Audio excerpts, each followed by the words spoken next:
គឺស្រាយចម្ងល់បងប្អូនបន្តិចដែលគាត់មិនទាន់ចិញ្ចឹមទេហើយបងប្អូនខ្លះគាត់ចាប់ផ្ដើមចិញ្ចឹមហើយអញ្ចឹងបើយើងនិយាយទៅថាដៃថ្មីបាទដៃថ្មីយើងគាត់សួរថាប្រពែហ្នឹងចាក់ថ្នាំអត់បងប្រពែចាក់ថ្នាំអត់ហើយក៏ចាក់វ៉ាក់សាំងអត់អញ្ចឹងខ្ញុំឆ្លើយទៅប្រាប់គាត់ថាប្រពែគឺខ្ញុំអត់ដែរចាក់វ៉ាក់សាំងទេបាទខ្ញុំអត់ដែរប្រើវ៉ាក់សាំងទេប៉ុន្តែខ្ញុំចាក់សត្វល្អិតហើយនឹងថ្នាំពៅវាព្រោះសត្វប្រពែវាបើយើងចាក់សត្វល្អិតគឺវាជំរុះតាំងពីតកែតាំងពីព្រូនអៀនទៅយើងប្រពែយើងល្អសាច់ល្អប៉ុន្តែបើយើងអត់ចាក់ទេប្រពែអាចមានតកែព្រោះតាមដីខ្លះគឺមានតកែច្រើនហើយមួយទៀតវាអាចស៊ីដែរតែស៊ីអត់ធំអញ្ចឹងសាច់វាល្អបាទអញ្ចឹងគឺខ្ញុំចាក់តែ2មុខហ្នឹងឯងប៉ុន្តែបើប្រពែវារៀងក្តៅខ្លួនផ្ដាសាខ្ញុំចាក់1មុខទៀតអញ្ចឹងរាល់ថ្ងៃខ្ញុំចាក់មាន3មុខអញ្ចឹងសម្រាប់ប្រពែដែលកូនខ្ចីហើយអាយុវាចាប់ពី1សប្តាហ៍ទៅ10ថ្ងៃ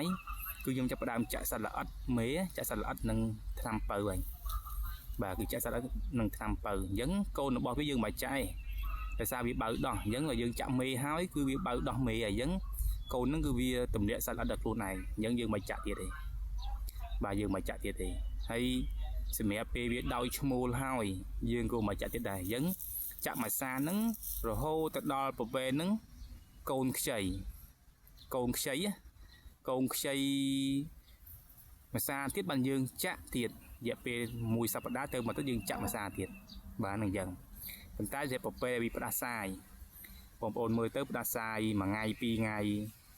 ធម្មតាទេយើងមិនចាក់ព្រោះសត្វហ្នឹងពេលខ្លះផ្ដាសាយ1ថ្ងៃ2ថ្ងៃវាបាត់វិញហើយប៉ុន្តែបើសិនជាវាផ្ដាសាយហើយវាអត់ស៊ីអីវាក្តៅខ្លួនមើលទៅរៀងចងុកចងុលតែរៀងថាវាអត់លពីអៀងហ្នឹងយើងចាក់ថ្នាំត្រជាក់ទៅចាក់ផឹកងាកបាទចាក់ផឹកងាកទៅហើយរបៀបប្រើប្រាស់ថ្នាំចាក់បងប្អូនទៅដល់កន្លែងពេទ្យសត្វបាទពួកគាត់ប្រាប់បងប្អូនហើយថាតើប្រពែគីឡូប្រហែលចាក់ប្រហែលសេអញ្ចឹងណាអញ្ចឹងគាត់នឹងប្រាប់បងប្អូនហើយបាទព្រោះការចាក់ថ្នាំនេះវាខុសគ្នាជំនាញហើយការចិញ្ចឹមប្រពែក៏វាមានជំនាញខុសគ្នាដែរចំណែកបងប្អូនមួយចំនួនខ្លះពីច្រើនគាត់អត់ប្រើថ្នាំអីទាំងអស់បាទគឺគាត់ចិញ្ចឹមលក្ខណៈធម្មជាតិដូចពគោអញ្ចឹងគាត់ប្រើថ្នាំទេអញ្ចឹងសត្វល្អិតក៏គាត់មិនប្រើពៅគាត់មិនប្រើប៉ុន្តែដល់ពេលវាឈឺបានគាត់ហៅបែបមកចាក់មកនឹងភាគច្រើនអញ្ចឹងប៉ុន្តែបងប្អូនចិញ្ចឹមប្រពែបងប្អូនកុំបារម្ភអីធម្មតាការចិញ្ចឹមសត្វវាអាស្រ័យទៅលើបងប្អូនចេះមើលថែតាំងពីកន្លែងដេកបាទតាំងពីការឲ្យស៊ីឆ្អែតមិនឆ្អែតទេបើបងប្អូនមើលថែកន្លែងដេកល្អមើលវាឲ្យស៊ីឆ្អែតខ្ញុំគិតថាវាបានផលបាទហើយរឿងថ្នាំចាក់ថ្នាំអីនេះបងប្អូនកុំអានគិតតែពេលបងប្អូនចិញ្ចឹមទៅបងប្អូននឹងដឹងខ្លួនឯងហើយចេះដឹងតគ្នាហើយធម្មតាយើងធ្វើអីមួយយើងតែឆ្ងល់យើងតែឲ្យសួរគេសួរអីទៅ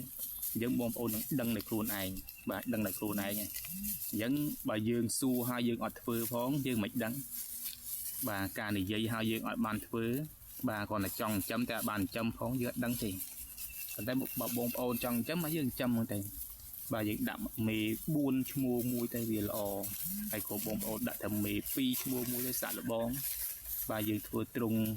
មួយល្មមទៅមានទន្លើវាដេកទៅបាទប៉ុណ្ណឹងទៅយើងដឹងមេ2ឈ្មោះ1ឆ្នាំ1ឆ្នាំអីយើងសល់ប្រពែចាប់ពី7 8ក្បាលទៀតដែរបាទគឺវាកើនលឿនព្រោះសត្វប្រពែវាកូនក្នុង1ឆ្នាំ2ដងមេ1កូន2អាហ្នឹងសម្រាប់តែមេវា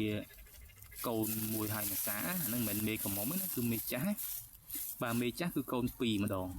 តែមេចាស់ខ្លះក៏ឲ្យកូន1ដែរវាអត់អាចដល់2វាភាគតិចដែរឲ្យ1ប៉ុន្តែមេខ្លះ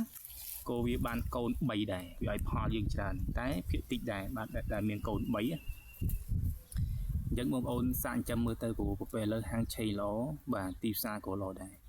ហើយតែមានប្រពែលក់បាទខ្លាចតែខុសតម្លៃទេបើថារឿងអ្នកទិញនឹងអាទិញបាទខ្លាចតែខុសតម្លៃព្រោះទីផ្សារតម្លៃឥឡូវវាខ្ពស់ជ្រុលពេកអ្នកទិញឈ្មួញកដាក៏ទិញលេខបានលក់ដែរឥឡូវដោយសារគេដោយសារថ្លៃពេកថ្លៃតគ្នាទៅអញ្ចឹងពេលខ្លះលក់ថ្លៃពេកគេអត់ទិញទៅដល់ពេលចង់លក់ថោកវាអញ្ចឹងវាអាចយ៉ាងដែរនឹងបងប្អូនមួយចំនួនតូចទេអញ្ចឹងយើងមើលទៅទីផ្សារបើថាទីផ្សារ6រៀលហើយយើងលក់5 5កៃអញ្ចឹងទៅ ដោយសារយើងយកម៉ួយគេមកយកគេត្រូវចាក់សាំងចាក់អីផងthì យើងទីផ្សារ6រៀលយើងលក់6រៀលដែរយើងគ្នាយកទៅណាបាទហើយយើងអត់ស្គាល់ម៉ួយដុំអញ្ចឹងយើងរងចាំ6រៀលដល់ថ្ងៃណាគេមកទិញយើងអញ្ចឹងតើគេចំណេញខ្លះមិនគេទិញយើងមិនអញ្ចឹង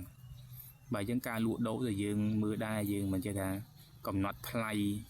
អាងថាបងប្អូនចិញ្ចឹមបានណាងលក់ថ្លៃឯងយើងមើលដែរ